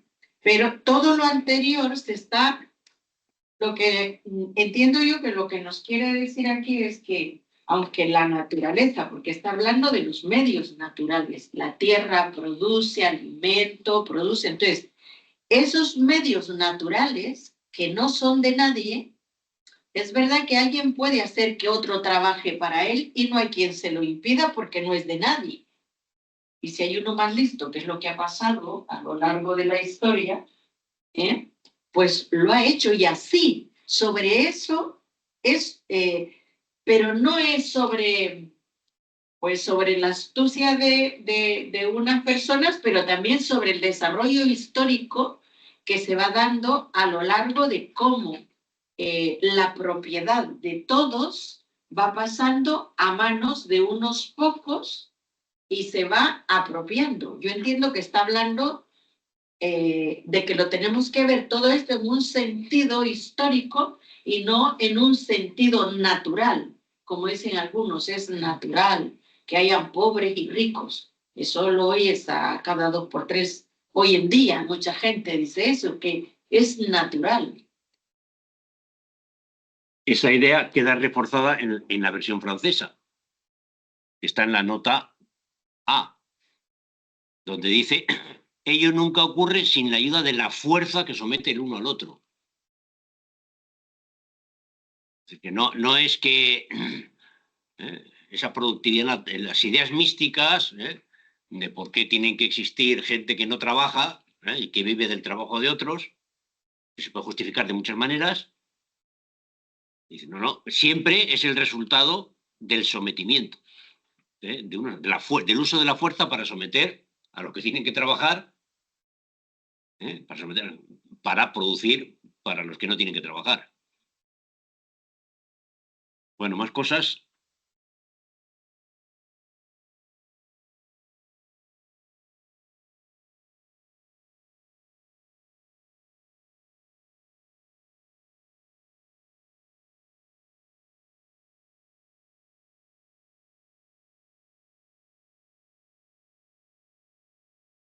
Vean, ¿qué pasa? ¿Por qué no habla? Vale, ¿se me oye? Sí. Sí. Vale, yo tres cuestiones. Primero, respecto a, bueno, sobre lo de natural y eso no voy a entrar, porque tampoco sé muy bien. Yo sí que creo que se refiere a que, no sé si lo ha dicho Anne, en el sentido de que el hecho de que exista una productividad natural que implique una generación de trabajo excedente sobre el trabajo necesario no implica necesariamente una dominación social de una clase por otra, que hace falta como más mediaciones y tal. Pero bueno, en cuanto a la cuestión de la producción de mercancía, rápidamente, porque esto compete al capítulo 2, sobre todo del Capital, que dice, ¿no?, que los productos sean producidos en cuanto a mercancías, producidos para la venta. En el capítulo 2, precisamente, hay unas páginas bastante interesantes, sobre todo la 140, 141, la nueva edición, donde se aclara esta cuestión. Digo, para rememorarlo, en el que Marx contrapone, efectivamente, la producción de valores de uso cuyo excedente al final se transforma en mercancía porque sobra, y la verdadera producción de mercancías que tiene lugar cuando se produce directamente para la venta. Es decir, la escisión verdadera entre valor de uso y valor de cambio solo tiene lugar cuando yo no produzco para satisfacer mis propias necesidades, sino las de otro. Y aquí es realmente donde la producción de mercancías se generaliza, no cuando son solamente los excedentes los que se venden. Por otro lado, tampoco es cierto lo que ha dicho Joaquín de que en otras sociedades solo se vende el excedente. En otras sociedades también hay producción de mercancías, porque hay gente que efectivamente produce para el mercado, no para sus propias necesidades, solo que esa producción no está generalizada. O sea, tienen lugar las dos. No se ha generalizado ese tipo de producción, pero también hay gente que produce no para él y luego vende el excedente, sino que directamente produce para el mercado. No como pueden ser los artesanos, por ejemplo, en la Edad Media, en las ciudades, que producen para el mercado. Un mercado relativamente estrecho, etcétera, pero no producen para ellos. Y luego, con respecto a Joaquín, yo es que no sé si ha habido una cuestión que no le he entendido muy bien o que, bueno, tengo mis dudas aquí porque en varias ocasiones me ha parecido escucharle como que el plusvalor absoluto también existe en otras sociedades, ¿no?, que no es diferente a otros modos de producción, excepto por el hecho de que, bueno, se producen valores, que en otras sociedades no se producen valores y sería la diferencia, ¿no? O sea, por supuesto, esa es una diferencia muy importante, ¿no? Que se producen valores y en otras sociedades no, pero el plusvalor absoluto como tal es un concepto que solo surge de la naturaleza del capital como forma social. Es decir, el hecho de que haya que valorizar el valor o el hecho de que haya que sistemáticamente prolongar la jornada laboral para acrecentar ese valor obedece a la relación de capital, es decir, obedece a la naturaleza intrínseca de esta relación capitalista que consiste en valorizar el valor, es decir, con incrementar permanentemente la ganancia, o es decir, con generar más dinero que el que se invirtió al principio, ¿no? Básicamente. No sé, que igual Joaquín no ha dicho eso, pero es que me ha parecido en alguna ocasión como que decía eso, que no era diferente a otros modos de producción social, tal cual. O sea, lo que no es diferente, o sea, es que efectivamente el proceso técnico, es decir, el proceso laboral, es similar al de otras épocas sociales cuando bajo el modo de producción capitalista se aplica el método de extracción de plusvalor absoluto. Lo que diferencia del plusvalor relativo es que efectivamente también se aplica las transformaciones sobre el proceso de trabajo real, es decir, que se transforma la técnica, etc. Pero bueno, sin más, y que igual yo me he liado un poco. Y luego, en tercer lugar, que yo creo que es igual lo más central, bueno, lo más central del capítulo no, porque hay 3 capítulos, pero bueno, una cuestión fundamental es la cuestión de la intensidad, que la hemos discutido en varias ocasiones, ¿no? Entonces yo, analizando lo que hemos visto hasta ahora y lo que Marx comenta en estas páginas, yo diría que, bueno, no sé algo parecido a lo que planteé el otro día, pero igual siendo un poquito más preciso, ¿no? En el caso de la intensidad, me voy a centrar en la intensidad, no en el resto en principio. Yo distinguiría 2 momentos en el caso del aumento de la intensidad. El primer momento es el relativo a las transformaciones en el plano de la intensidad del capital individual. Es decir, cuando un capital, por lo que sea, introduce, en vez de mejoras técnicas, un incremento de la intensidad del trabajo, ¿no? Y por otro lado, sería el del capital en general, es decir, digo capital en general, pero no sé si es el término más adecuado, pero básicamente me refiero a cuando ese aumento de intensidad se generaliza. Para mí aquí hay 2 momentos. En el primer momento, en el que se genera, bueno, lo que sería esa plusvalía extraordinaria y tal, ¿no? Por el aumento de intensidad, yo creo que sí que podemos hablar de plusvalor absoluto. ¿Por qué? Bueno, creo que lo deja claro aquí Marx en estas páginas, porque ese incremento de intensidad lo que produce es que lo que antes era una jornada laboral de 10 horas se traduzca en una jornada laboral de 11 horas. Por lo tanto, efectivamente, hay un incremento implícito de lo que sería la jornada laboral. Sí, el obrero trabaja 10 horas, pero es como si trabajara 11. Por lo tanto, creo que en ese sentido sí que se puede entender, no sé si en algún momento se ha comentado, que es un incremento de plusvalor absoluto. Pero en ese sentido, porque una vez que se generaliza, y esto Marx no lo trabaja aquí, en mi opinión, porque sí que habla de qué sucede cuando se generaliza, pero no exactamente qué pasa sobre el valor de los medios de producción, o no concretamente en este apartado B, o sea, en el valor de los medios de subsistencia, no lo dice claramente, pero lo que se infiere de su planteamiento, y que creo que se confirma en la página 609, luego comento la cita, es que cuando se normaliza este grado de intensidad, el valor individual de cada producto sí que se reduce. Es decir, cuando ese aumento de intensidad tiene lugar para un capital individual, no, ya hemos visto, ¿no? El precio de cada producto se mantiene. Pero cuando se generaliza, lo que antes se producía en 10 horas, o sea, si yo antes producía en 10 horas 10 productos y se generaliza una intensidad en la que en 10 horas se producen 11 productos, evidentemente el valor individual de cada producto se rebaja. ¿Qué significa eso?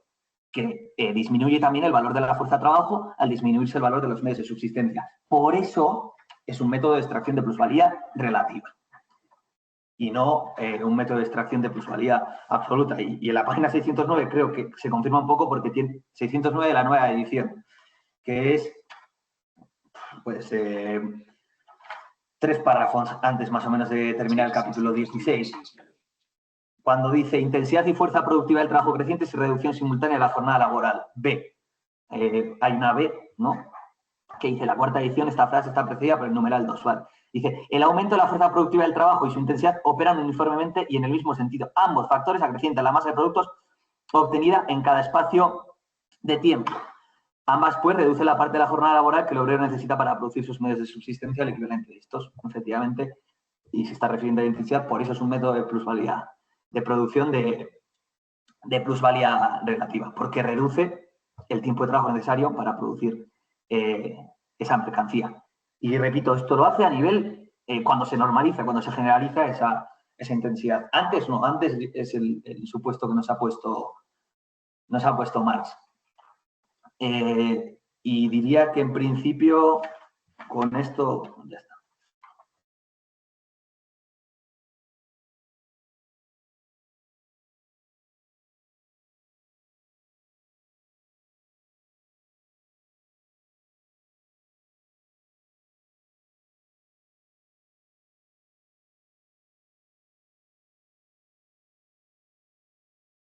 Sobre esto último, Vale. es que, claro, yo no entendía que lo que se estaba debatiendo era esta cuestión, pero eso aparece explícitamente en el capítulo del concepto de plusvalor relativo. O sea, cuando estuvimos viendo, es que creo que, o sea, bueno, de hecho dice, o sea, para batir el valor de la fuerza de trabajo, el acrecimiento de la fuerza productiva tiene que hacer presa los ramos de la industria cuyos productos determinan el valor de la fuerza de trabajo.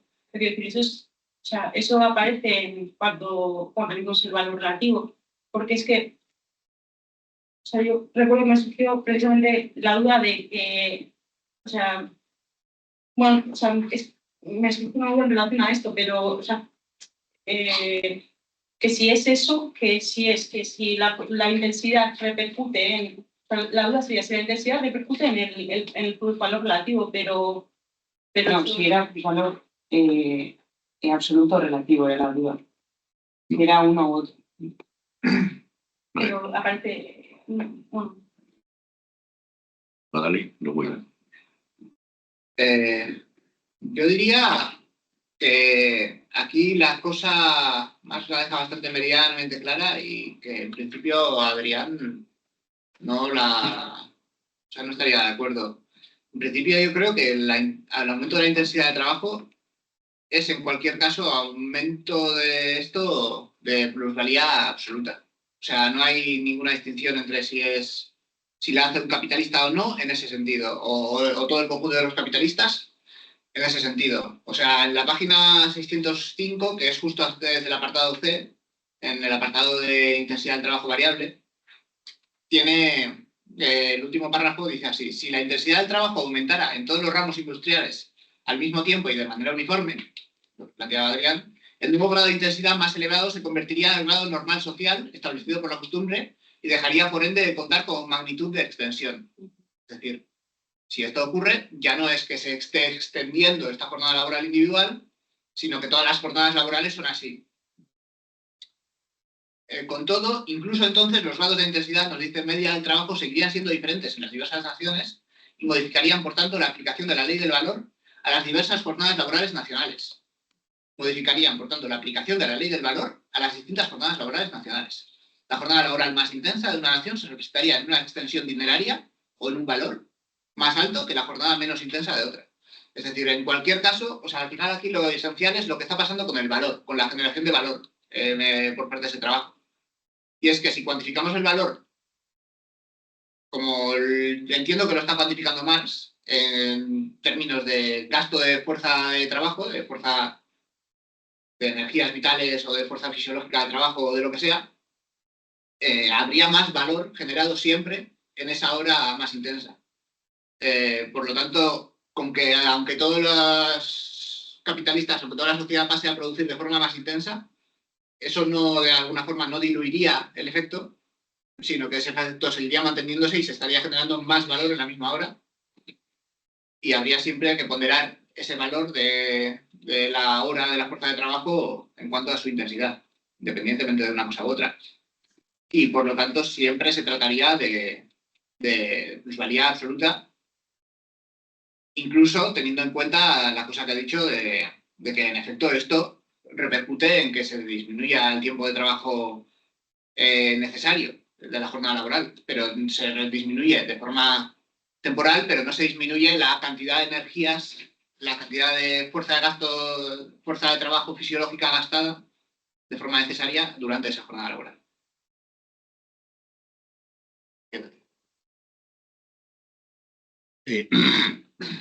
Por empezar por la primera cuestión. Marx insiste en el primer capítulo de la sección en que hay un proceso evolutivo histórico. Proceso evolutivo histórico, en el que la aparición de la plusvalía absoluta antecede a la aparición de la plusvalía relativa. Es más, la aparición de la plusvalía relativa presupone la existencia de la plusvalía absoluta y cada vez que Marx dice presupone, habla en términos históricos. Ha surgido en la realidad la plusvalía absoluta.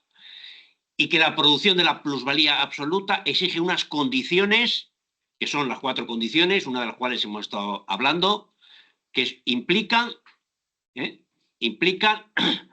que las condiciones generales de la producción capitalista están dadas.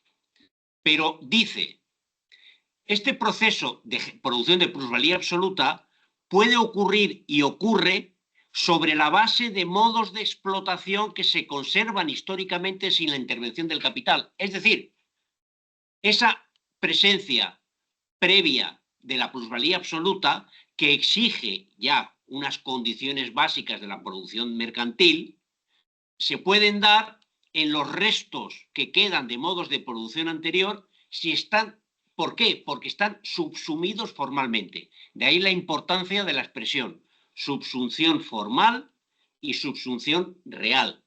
Antes de que el capital sea el modo de producción dominante, donde todos los procesos de trabajo están subsumidos realmente al capital, puede haber una subsunción formal, donde no se está dando la relación social capitalista, pero sí el trabajo está subsumido, está condicionado a un grado pues, de intensidad, de explotación, de ritmo de trabajo, etcétera, de generación de producto que permite la aparición de la plusvalía. La apropiación la plusvalía existe si se dan esas 4 condiciones. Trabajo asalariado, producción generalizada de mercancías, el control de los capitalistas sobre el producto y el proceso de producción y la prolongación de la jornada de trabajo. Por tanto, insiste en que formalmente la producción de plusvalía absoluta se distingue del excedente del tiempo de trabajo que supera al tiempo de trabajo necesario de otros modos de producción. Es decir, en otro modo de producción también existe, y lo he estado insistiendo varias veces, en varios ejemplos, gente que trabaja para otros. Dicen, incluso cuando el trabajo es individual y el producto es individual, hay gente que trabaja para otros. Y lo que ocurre en la sociedad capitalista es que eso se va generalizando y que por la propia relación del capital ese excedente aparece bajo la forma de plusvalía absoluta. Respecto a la de la intensidad, pues yo no creo que sea la intensidad lo más importante, porque Marx le dedica 1,5 páginas, y al desarrollo de la fuerza productiva, o sea, a la productividad del trabajo, le dedica 5 páginas. Luego, probablemente sea más importante el desarrollo de la fuerza productiva, en la perspectiva de Marx, que la intensidad del trabajo. Pero es más, es que me da la impresión que en algunas expresiones de Adrián hay una cierta confusión, hay un cierto deslizamiento que es fácil que ocurra, de lo que es aumento de la intensidad, aumento de la fuerza, aumento de la productividad del trabajo, que en sentido estricto es, en sentido capitalista, el aumento de la intensidad es aumento de la productividad. En sentido capitalista sí, porque antes en una hora producía 10 coches y ahora produce 12 coches. Aumento de la productividad en las mismas horas. Pero no en el sentido de Marx, que no usa el término aumento de la productividad, utiliza el término aumento de la fuerza productiva. ¿A qué está asociado el aumento de la de la productividad marxista o de la fuerza productiva a la disminución del valor del capital variable, del valor del coste de reproducción de la fuerza de trabajo, a la disminución del valor que se expresa en el salario. Mientras que el aumento de la intensidad no implica eso. No implica eso. El aumento de la intensidad, lo dice en el esquema este, lo dice en el párrafo, en la página y media en la que habla de la intensidad, aumenta la masa de productos, pero no se reduce el valor unitario de esos productos. El valor del producto singular sigue siendo el mismo. ¿Por qué? Porque la norma es que en una jornada de trabajo de 10 horas, el valor es el que corresponde a la norma social. De modo que el aumento de la intensidad, salvo que se produjera lo que ha leído Pello, que se generalice ese uso más intensivo del trabajo, y sería la nueva norma, el aumento de la intensidad puntual no es una nueva norma. Luego no afecta al valor unitario de los bienes producidos. Luego no reduce el valor unitario de los bienes del consumo obrero si se produce en una rama de producción de bienes de consumo obrero. Se siguen vendiendo al precio que corresponde a las condiciones normales de intensidad.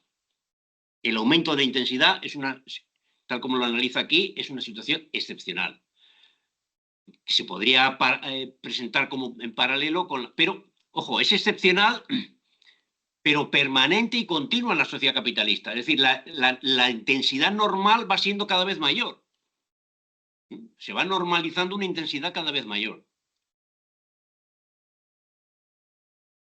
Esa intensidad cada vez mayor genera cada vez más valor en la misma hora. No. No. Bueno, sí, no, efectivamente, sí, genera más valor, sí, tienes razón, sí. Genera más valor. Pero si se combina con aumento de la fuerza productiva, puede ocurrir que haya un aumento de la intensidad, más valor, pero si se produce en paralelo con un aumento de la fuerza productiva, menos valor, puede incluso que el valor se reduzca. Es decir, en lugar de producir 10 coches, produces 12, pero el valor de cada uno ha pasado de 10.000 a 8.000. Con lo cual el valor total ha disminuido. Porque como se dan, por eso lo separa para que se vea la distinción. Efectivamente, aumenta el valor, porque no afecta al valor. No afecta al valor unitario, con lo cual, si se produce más, es la diferencia sutil con el aumento de la fuerza productiva, que en la misma hora se producen más bienes, pero de menos valor.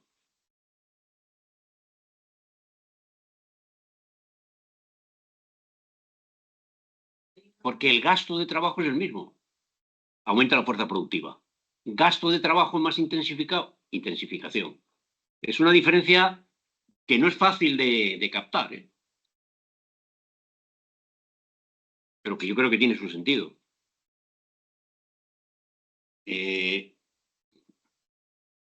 Vale, Adrián. O sea, la diferencia esa, yo creo que mi exposición ha sido bastante clara. O sea, he distinguido claramente los dos momentos y he dicho bastante claramente. En la primera, en la transición, o sea, cuando hay un capital individual, que puede ser un capital individual o puede ser el capital de un Estado, como aparece en ese párrafo, o sea, el capital de un Estado, los capitales de un Estado.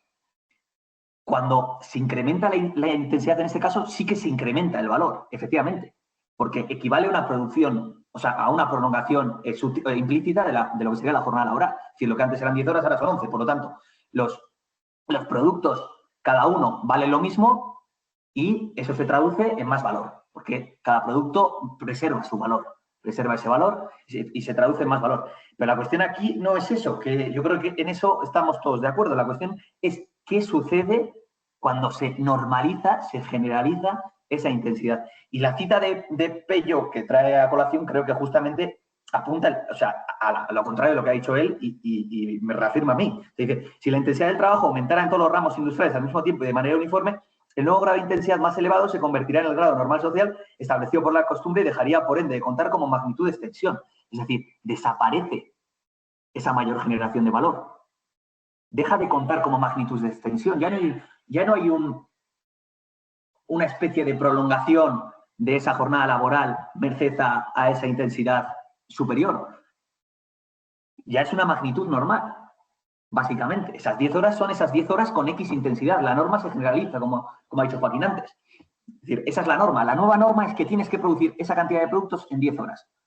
Bueno, tomamos lo que se produce ahora en 10 horas y lo comparamos con lo que se producía antes, hace 15 años, en 10 horas, y repito, sin tener en cuenta, por supuesto, los aumentos de productividad.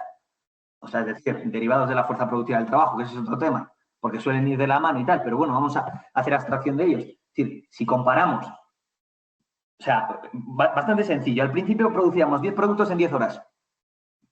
Alguien introduce una mejora de intensidad, no de productividad, de intensidad. Es decir, los obreros trabajan más duro o las pausas para comer se suprimen.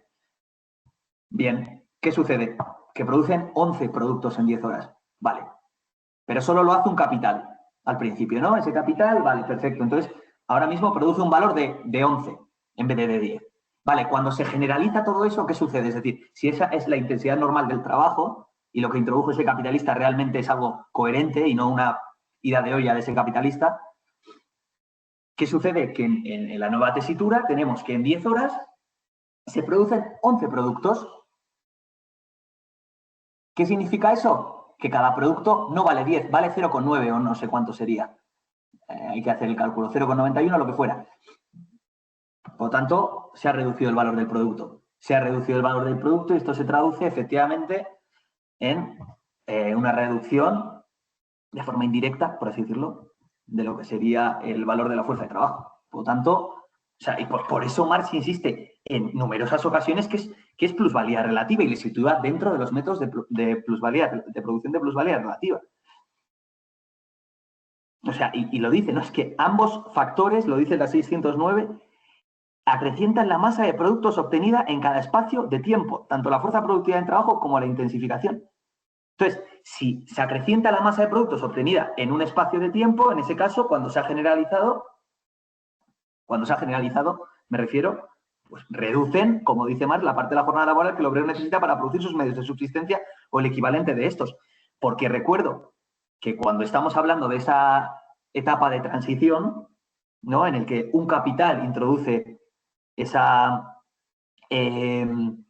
aumento de intensidad, no estamos ante la reducción de una jornada laboral que el obrero necesita para producir sus medios de subsistencia el equivalente de estos. ¿No? O sea, lo deja claro Marx aquí. Es decir, si el valor de esos productos no varía en ese periodo de transición, obviamente no se reduce la parte de la jornada laboral que el obrero necesita para producir sus medios de subsistencia. Es la misma para el resto de obreros. Sigue siendo la misma, porque el valor de esos productos sigue siendo el mismo. Ahora bien, cuando se generaliza, no es el mismo. O sea, en el fondo, la consecuencia es que opera de la misma forma, opera como si fuera un aumento de la fuerza productiva del trabajo una vez que se generaliza, repito.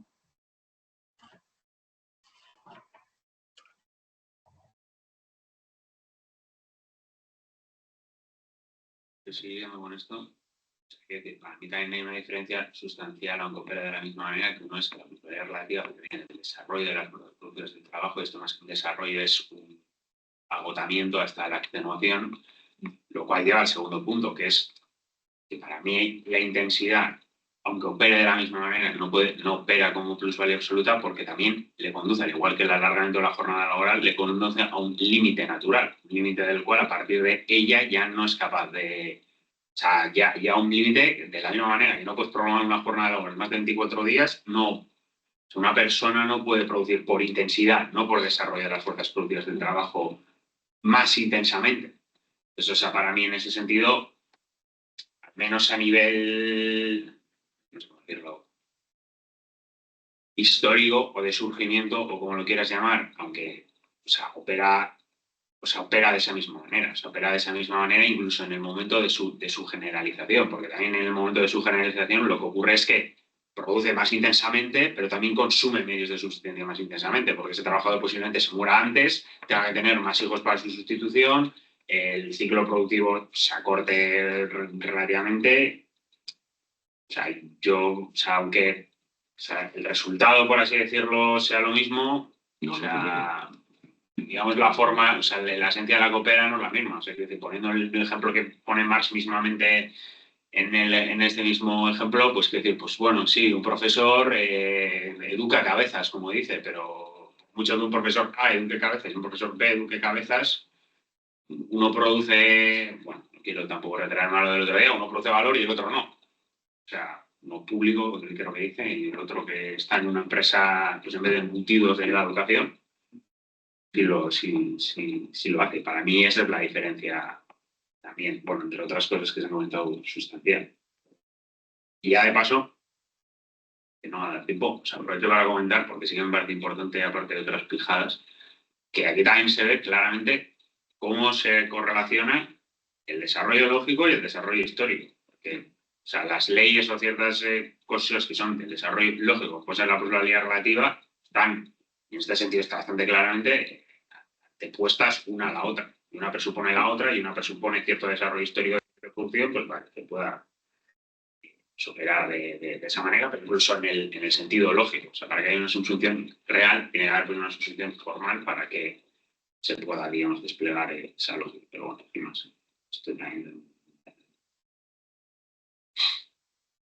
Yo brevemente con esto, al final, el que la intensificación de la jornada de trabajo sea plusvalía absoluta o relativa, en cuanto a cómo opera luego eso, es indiferente. O sea, en ambos casos, el capitalista ve que su plusvalía aumenta y que está produciendo una mayor cantidad de productos, ya sea por plusvalía absoluta, relativa, da igual.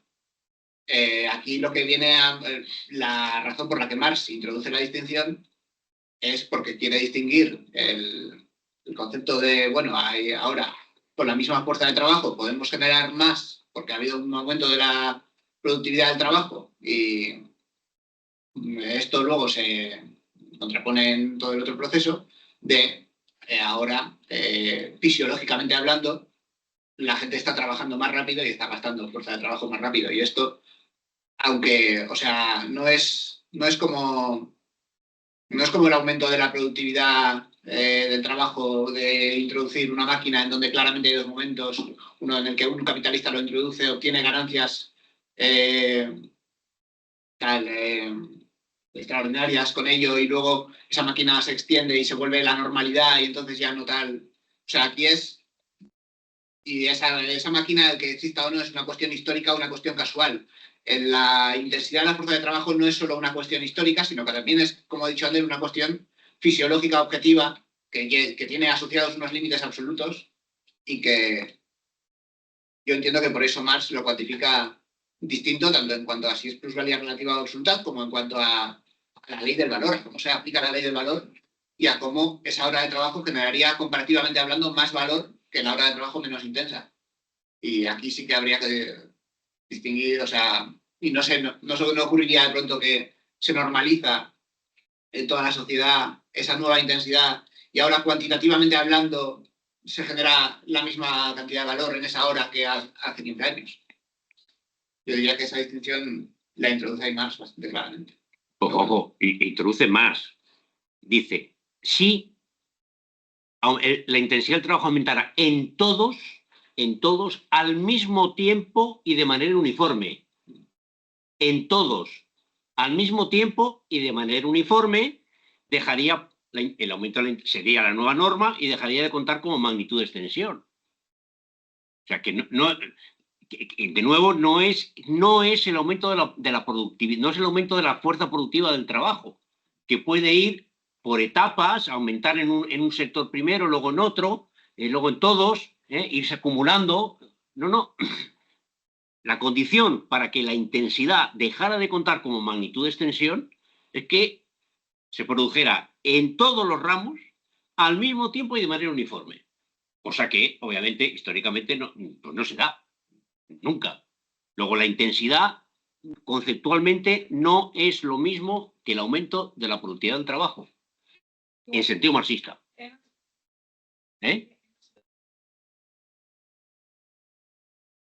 Yo creo que es una situación tan abstracta que sí, bueno. Pero eso no hay por dónde cogerlo. O sea, la normalidad de intensidad existe en un momento determinado, al igual que la normalidad de la fuerza productiva. Aquí dice, efectivamente, que aumenta en todos los ramos al mismo tiempo y de manera uniforme, etcétera, la fuerza productiva, pues la normalidad de la fuerza productiva en un momento determinado, un grado de desarrollo normal de fuerza productiva, también está dado. Y también podría decir exactamente lo mismo. O sea, quiero decir, no hay distinción. Que O sea, hay no, una la norma. productividad puede aumentar en la industria del automóvil a un ritmo y en la agricultura a otro ritmo y en la industria alimentaria a otro ritmo, a un ritmo distinto. Y la industria química puede acelerarse en un momento y las fuerzas productivas en su conjunto se van desarrollando. Pero el paso a una nueva norma, claro, exige unas condiciones, norma de intensidad, que son... Que no es lo mismo, o sea, que no tiene nada que ver el aumento de la intensidad con el aumento de la fuerza productiva del trabajo y, por tanto, con la desvalorización unitaria del valor de las mercancías, en particular de la mercancía fuerza de trabajo. Es otra cosa distinta, pero que repercute fuertemente en la calidad de vida de los trabajadores, que es un tema que le preocupa mucho más. Pero bueno, ya son las 9. Sí, pero si se me puede hacer un comentario muy breve. Hay escrito, ¿no? Algo en el... Sí, Adrián, de acuerdo en general, que no sabemos quién es, de acuerdo en general con Adrián, pero no diría que suprimir el tiempo de comida sea un aumento de la intensidad del trabajo. Sí lo es. Suprimir el tiempo de comidas sí aumenta la intensidad del trabajo. Sí, en el otro capítulo que hemos leído lo comentaba. Sí, el papel que juega el incremento de la fuerza productiva creo que es más central que el incremento de la intensidad, que tiene ciertos límites. Bien. Sí, también de acuerdo con que aquí se correlaciona lo lógico con lo histórico. Vale. Y Adrián dice, lo dice Marx explícitamente, Marx, lo de las comidas. Sí, comenta Marx. Sí. Eso, simplemente mi comentario muy breve, que en el apartado este que Joaquín ha mencionado de que estaría hablando como pues de cuando se suprime la de producción capitalista y que estaría hablando de socialismo, también a mí me hace mucha gracia que no deja títeres sin cabeza, porque una cosa que en principio no vendría al cuento, aprovecha para tenerle un palo a la Salle también del momento que dice de repente, bueno, no, pero esto se produciría y habría trabajo necesario, pero bueno, también hay que quedar un fondo social de reserva, que es lo que luego repite, lo que hace la crítica del programa de Gotha y demás, que bueno, frente a la consigna esta de que cada obrero tendría que recibir el producto íntegro de su trabajo, etcétera, etcétera. Y luego lo otro que también me ha resultado curioso, porque esto también es una conversación que he varias veces últimamente, que es el hecho de que digamos, también muchas veces cuando se habla de, pues eso, del hecho de que no sea la abolición del trabajo como tal, o en ese sentido, sino que sea eso de la libre disposición o medida de, o sea, quiero decir, en una utopía y Arcadia feliz, pues bueno, pues no estamos en ese punto y no hemos estado a lo largo de la historia en el que se consiga, digamos, abolir todo el trabajo necesario, que yo creo que, digamos, en cuanto al límite matemático pues lo puedes formular, pero físicamente no, yo creo que es imposible llegar a ese punto. Que no es tanto pues el hecho de, pues como se suele plantear en otros tipos de cosas, pues eso, de que todo el mundo hagamos mesas y todo el mundo seamos profesores de universidad, sino pues eso, el hecho de pues, la libre disposición y el desarrollo de las capacidades individuales y presentados la semana que viene. Bueno, la semana que viene no, la siguiente. La semana que viene está cerrado. La semana que viene no hay sesión dentro de 15 días. ¿Dentro de 15 días es? Sí.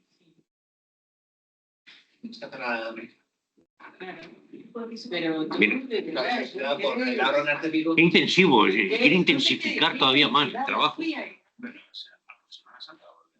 Santa, claro. Semana Santa, como no hay clases, se cierra la universidad para cerrar la energía y los señores trabajadores de la universidad pública pueden contar con 4 días de trabajo virtual que no cuentan como vacaciones. Pues, ¿quién va a presentar la semana que viene entonces? Yo. dentro de 2.